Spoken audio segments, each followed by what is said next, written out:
कल रात को पुलिस कोपवारा को एक अच्छी कामयाबी मिली। कल पुलिस पार्टी ने एक गाड़ी को इंटरसेप्ट किया जिसमें 3 लोग सवार थे, जिसमें एक लेडी हसीना बेगम, मोहम्मद यूसुफ और जोहर अहमद थे, जिनकी तलाशी ली गई। तलाशी के दौरान हमने उनसे चरस रिकवर किया जो 2.25 kg के करीब था। लेकिन इसमें सबसे बड़ी इम्पोर्टेंट बात यह है, ये तीनों साउथ कश्मीर के रहने वाले हैं। जो लेडी जो है हसीना बेगम, इसके ऑलरेडी साउथ कश्मीर में और नॉर्थ में भी बारामूला और पारिमपुरा और दूसरे बाकी थानों में पर्चे लगे हैं। ये नेटोरियस लेडी है जो चरस का व्यापार बड़े टाइम से कर रही है और साउथ कश्मीर से नॉर्थ कश्मीर लाती रहती है।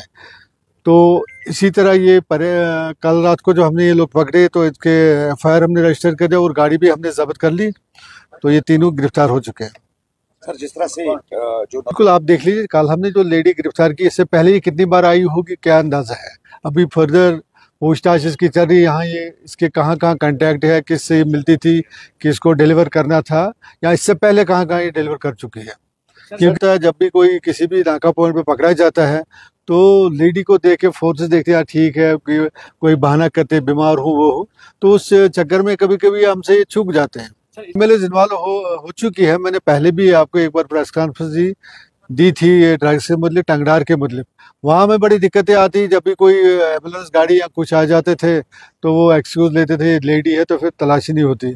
तो फिर BSF और बाकी आर्मी से रिक्वेस्ट करके इस बार पहली बार टंगडार में BSF cops, ladies cops deploy की गई है, ताकि हमें आसानी हो जाती है तलाशी करने में। और वहाँ पुलिस के भी हमारी लेडीज़ है, लेकिन और स्ट्रेंथ में हमें BSF की तरफ से मिल गई तो हमारे लिए काम आसान हो गया। बिल्कुल कमी आ रही। मैं बताऊंगा ऑनेस्टली, मेरे 2-3 पर्चे टंगडार के हैं जिनमें 4-5 बंदे फरार हैं।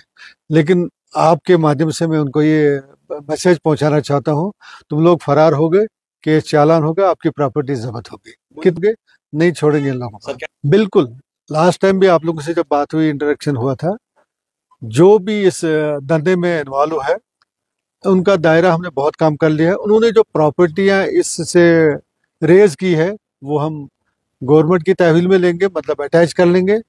और बाकी भी जो जो कोई मुलाजिम है, जैसे इसमें इम्पोर्टेंट बात मैं बोलना भूल गया था, जो इस लेडी का ब्रदर है जिसका नाम मोहम्मद यूसुफ शाह है, ये CAPD में एम्प्लॉय है जो हमने पकड़ा है, जिसका आप अभी फोटोग्राफी लोगे। मुलाजिम है, कहाँ से, कुलगाम से लेके कहाँ धंधा करने आ रहा है। तो कुपवारा की टारगेट है। आज ही हम इसके डायरेक्टर साहब को लिखेंगे, इसके खिलाफ कार्रवाई की जाएगी। उससे आया है तो वो इन्वेस्टिगेशन का पार्ट है, वो देखेंगे। सर, इसमें और भी है तो ऑटोमेटिक यहाँ तो किसी को डिलीवर करना था, दैट इज इन्वेस्टिगेशन पार्ट। किस चीज को मजीद गिरफ्तारी होगी, कौन कौन इसमें मुलविस है, उसको हम गिरफ्तार कर लेंगे। किलो 700 के करीब, 700 ग्राम के करीब। मैं ऑनेस्टली कहूँगा, लोग सामने खोल के नहीं आते थे, लेकिन लोग हमें अप्रिशिएट भी करते हैं और खबर भी आजकल देते हैं। सर, जैसे देखो ये कॉमन सेंस की बात है। कल हमने ये पकड़े तो खबर ही थी, आप में से किसी ने दी या मुझ में से किसी ने दी, सिंपल सी बात है। सर, कितना सोसाइटी हमारी कहाँ पहुंच गई है। ये जो हसीना और उसका जो भाई मोहम्मद यूसुफ भाई है, और ये भी नहीं सोच रहे भाई मुलाजिम है CAPD में, कहाँ लेकर और किस धंधे में इसको डाला है।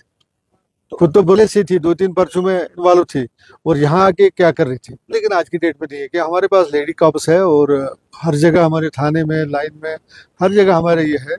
तो अच्छी तरीके से जैसे आम बंदे से पूछताछ होती है, उनसे भी ऐसी पूछताछ नार्को टेरर वाले। क्योंकि जब से वो हवाला चैनल, जब से इकोसिस्टम खत्म हो गया, हवाला आते थे वो बंद हो गए टेररिज्म को चलाने के लिए। उसके बाद इन्होंने शॉर्टकट रास्ता ड्रग्स ढूंढा है, जो खासतौर कोशिश करते हैं, क्योंकि हमारी टोपोग्राफी ऐसी है टंगडार की, जहाँ से किसी न किसी तरीके से निकल आते थे। यहाँ ग्रुप जो इन्फिल्ट्रेशन कहीं भी किसी भी यूटी के किसी भी ज़िले में हो जाती थी, तो उसी जो इन्फिल्ट्रेटिव ग्रुप होता था उसके थ्रू ये आर्मी वो सारा चीज़ें लाते थे।